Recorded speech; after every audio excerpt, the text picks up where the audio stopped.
Mali's current definition of crime is simple. Say something on X, Twitter, we don't like, and we'll put you in prison. Moussa Mara, a former prime minister, learned this lesson the hard way. On July 4 this year, he posted a poetic line, "As long as the night lasts, the sun will inevitably rise." For this literary optimism, Mara was arrested, charged with undermining the state, opposing legitimate authority, inciting disorder, and my personal favorite, spreading false information. Imagine being jailed, not for corruption or theft, but for sounding too hopeful online. Colonel Assimi Goita, Mali's head of state, must have read the post and seen a coup attempt hidden between the metaphors.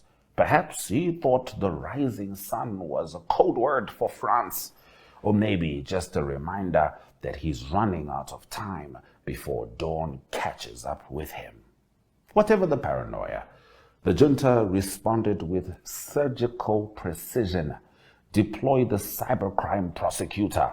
Not the anti-terrorism unit, not the corruption task force, the cybercrime prosecutor. Mali, a country drowning in insurgencies, famines, and corruption, has apparently decided that its biggest enemy is a man tweeting metaphors.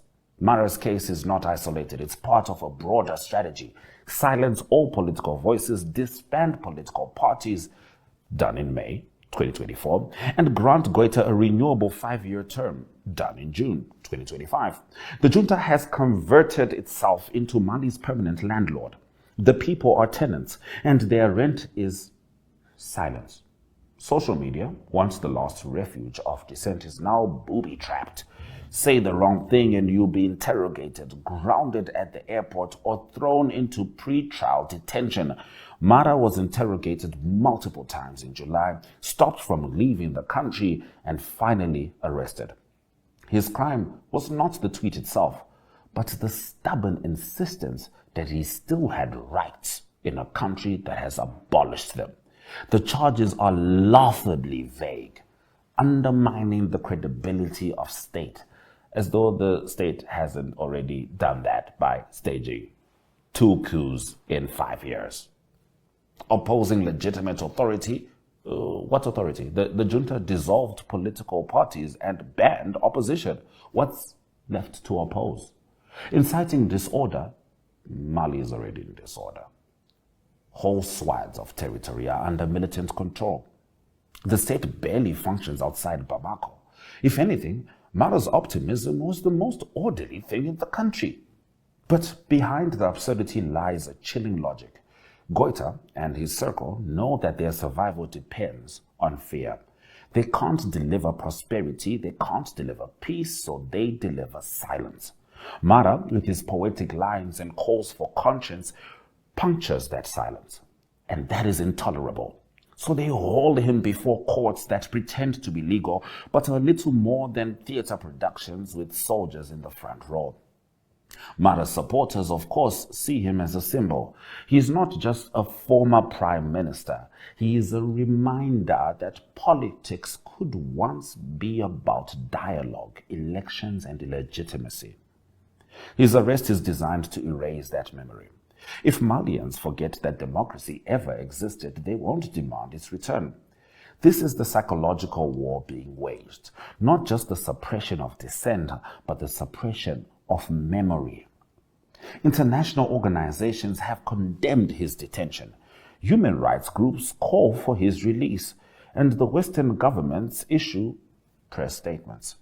But Goita has a new best friend, Russia. By aligning with Moscow, Mali's junta has inoculated itself against Western pressure. The Wagner Group, or its post-Wagner equivalents, now guard both the mines and the regime. So Mara's plight may stir sympathy abroad, but it won't stir consequences. For ordinary Malians, Mara's arrest is one more sign that the junta intends to stay forever.